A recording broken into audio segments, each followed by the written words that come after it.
Donc tous là qui na réunion na vice premier ministre pour raconter la situation sécuritaire de la ville à Kinshasa. Na maïman suma utu ko le kamikolo oyo nde na simba décision ya suka ezwami ko bana mokolo alelo. C'est-à-dire lobi na tongo tolingi to mona ba motard na centre ville té. Motard auto kuta na centre ville to ko boto la moto pe to kangiye to tindi esika asengela zala pona ngonga mulai. Yami bale batu oyo batamulaka na boulevard pamba pa mosala na appelle Chege consort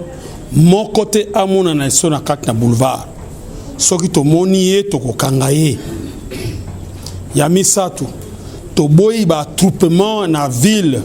kokuta bato 5 6 10 personnes na ville to boyi yango soki to moni bino to kokanga bino yesto boke et place e kozanga te pana kotia bino bansoto.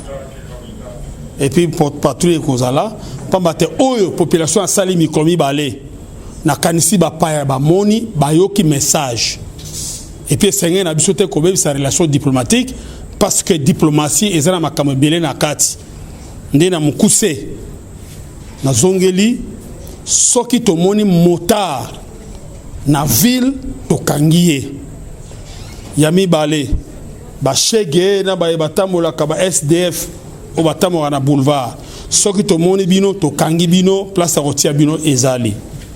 attroupement na ville ezali souté comme on a batukili ke basangani 10 15 personnes soki to moni bino to kanga bino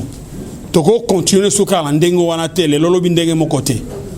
yango to ko na peuple congolais ba kinoise na ba kinois ko yoka na bolam oyo to lobi pe ba tia parti à lobby et gozali sundenge to mesali tout ne sera plus comme avant.